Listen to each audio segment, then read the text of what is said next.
Hi, this is Wyvern Blazewood, aka Why Not, here with the Second Life Roller Derby Association girls. We've got Kat Oleander at Lartock, Zoey Fox, and Darling Lawton here as representatives of the group.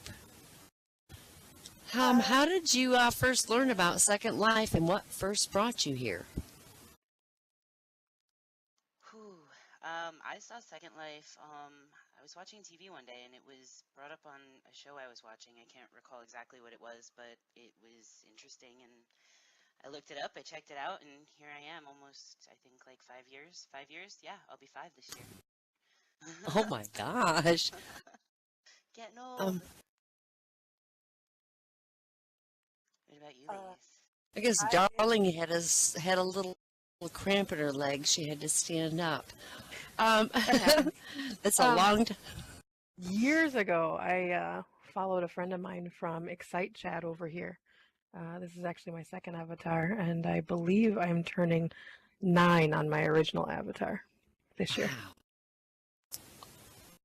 That's amazing. Well, how did you learn about SLURTA, which is Second Life Roller Derby Association, and how were you recruited into the group? I was actually a sponsor a long time ago. I had a club, and I sponsored Derby with Deviate. I don't know if you know them. Anyways, we were on the same sim, and so I started sponsoring Derby nights, and all the Derby girls would come, and a lot of my friends were Derby girls, and I just got into it that way. Cool. Now, what's the name of your team, and how many members are in it? Well, I've got the Mink Riot Bitches, and I currently have 11 active players, counting myself. My team, probably, you've been at a bunch of our bouts, why? Yes, I have. Yeah, I have the Black Eyed Betties. I'm the captain. Zoey is also on my team. And we currently have, I believe, 10 active players. We do also have 2 other teams. Most of our teams are, around the same numbers. So. Well, it's kind of cool. You're all friends, even though you're on teams that do bouts against one another. Yeah. It's like a family. Oh, that's sweet. It is, yeah. Well, do you know how many teams there are involved in this association total? We have 4 right now. We have the Black Eyed Betties, which Kat and Zoey are both on, the Bucks and Bruisers, the Depraved Razor Babes, and then, of course, my Riot Bitches. Riot Bitches. I love those names, though. Are there any male teams, or are male avatars having to make female avatars to join this thing? We don't have any male teams currently. We do have quite a number of male players who do skate as females. We do welcome male avatars as referees and commentators and, for other off-track help and things. We do not just regular bouts, but sometimes we'll do fun mashup events or themed bouts, and, male avatars are, usually welcome at those as well. But our official bouts, you have to have a female avatar. So, lots of vaults. Yeah, and we affectionately call those guys our Tucker sisters. Well, is Second Life Roller Derby Association the only roller derby group in Second Life? We're the only active league as far as the way we run our league. There are some groups out there, but they don't play like we do. So yes, we are the only active HUD-based roller derby league in SL. Cool. Well, what kind of training do you need to be on your team? Next to none. Everyone started somewhere, and I remember when I started, I didn't know anything about it, but we're pretty new person friendly. I mean, anyone can start. And everyone's I don't know, it's hard to explain. Everyone's understanding because we know we started somewhere, so you don't need any training. Well, let me ask you about computer necessities, too. I mean, do you have to have a certain speed of computer or quality of computer or new, year to do it? We have a lot of people that have really old machines. It depends on, you don't have to have anything high end as long as you can run Second Life proficiently, Cool. Well, how hard is it to become a referee for the Second Life Roller Derby? And is there training for referees?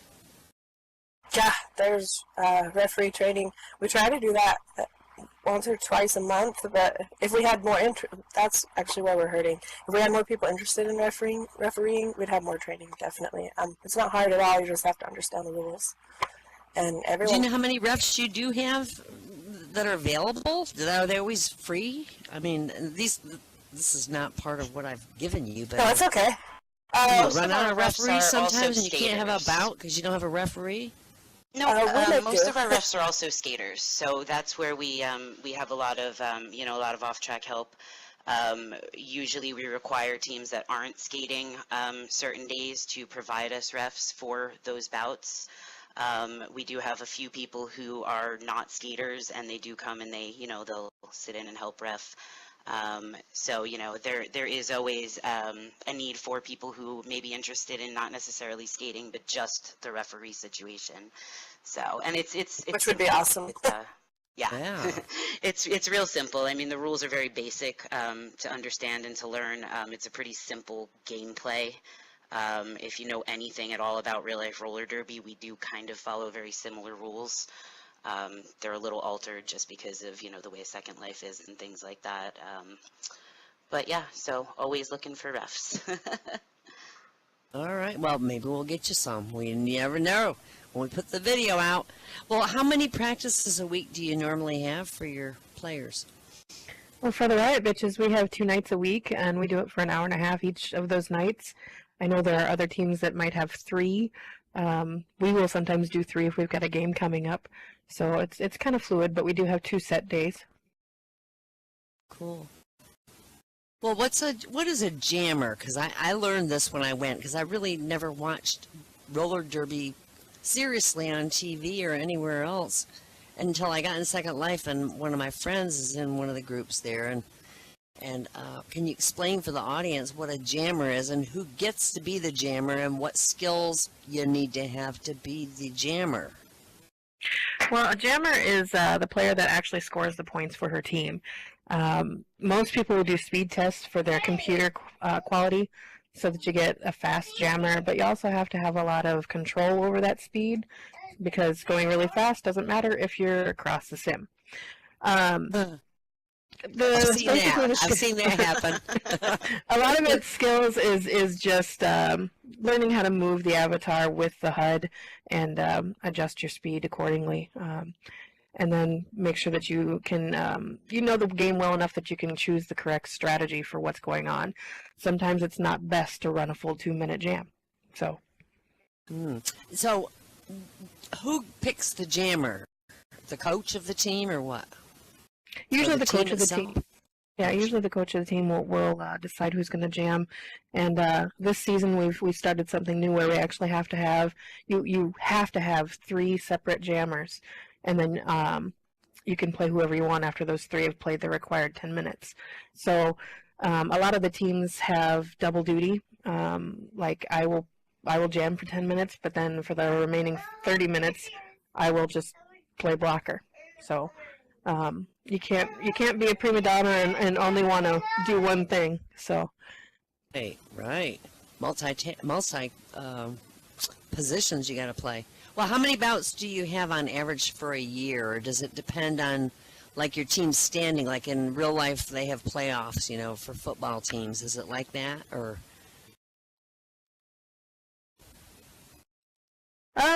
we have a lot of bouts. Like right now, we're in preseason. We're just kind of feeling everybody out, and then we'll have an actual playoffs section, and that will depend on where your team's standing is. But for now, it's all kind of evened out. It's just kind of feeling each other out and figuring out what we're going to do and who's going to play first. Well, if somebody wants to join the Second Life Roller Derby Association, whom would they have to contact? Basically, open up our SLURTA group and pick anyone. Most anybody can point you in the right direction. Kat here is our recruitment officer. She will actually aim people to the correct team if we have a team that is hurting for players. But anyone's welcome to come and join the practices that are going on.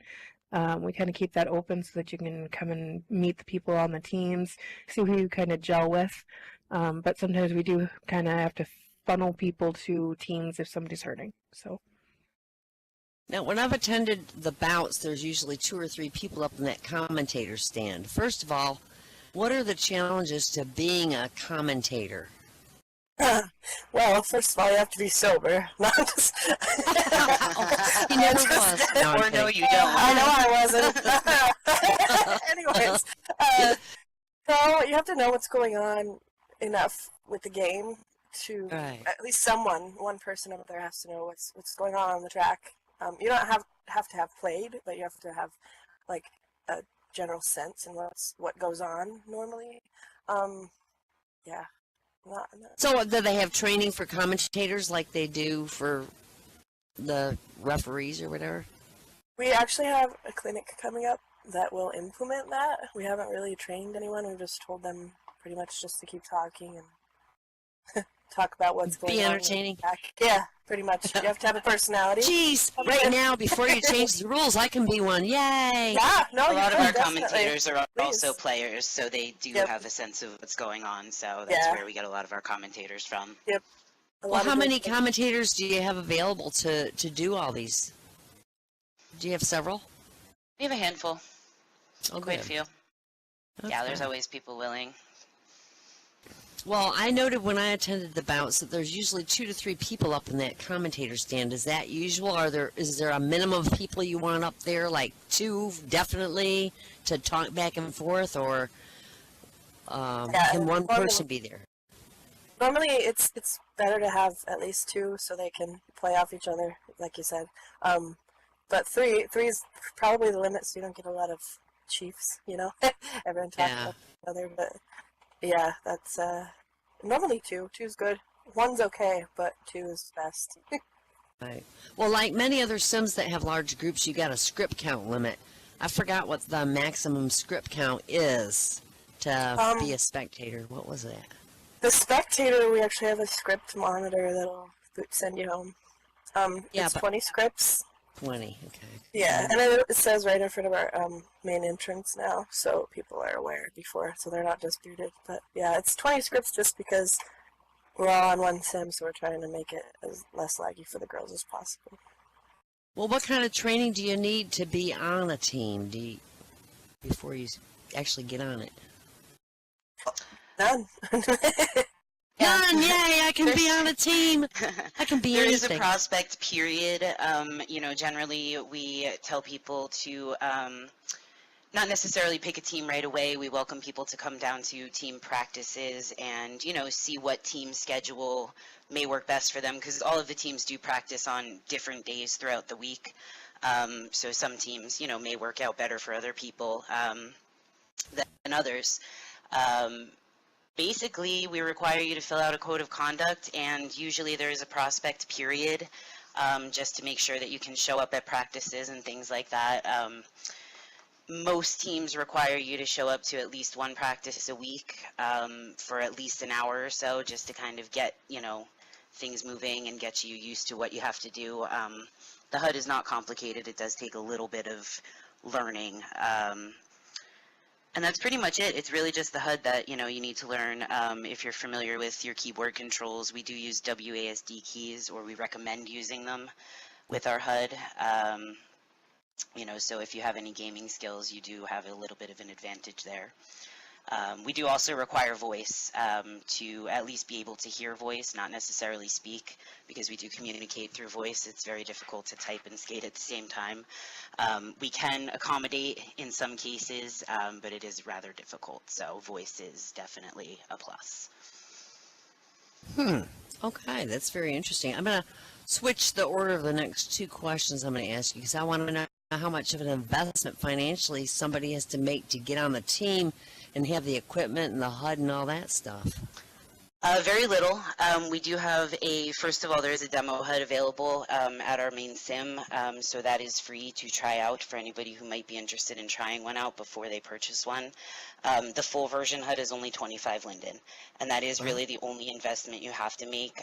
Once you do join a team, you are given all of the equipment that you need to play, aside from the HUD, for free. So you would get a uniform that includes your skates, your pads, your helmets, and any additional equipment that the team would like you to wear.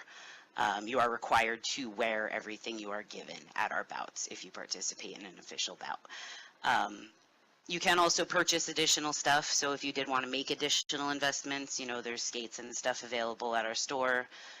There's also some other stores out there on Marketplace and, in Worlds that sell, different types of equipment, socks and practice kind of gear, so.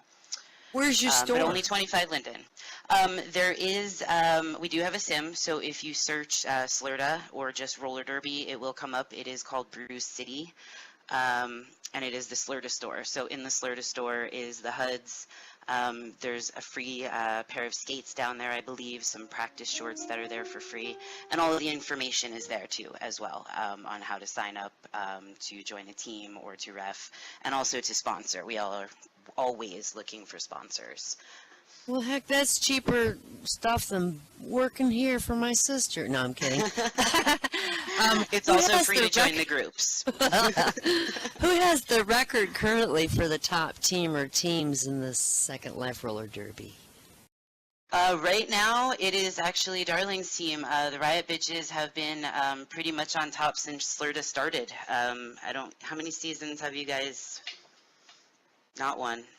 One. One? Wow. So there you go.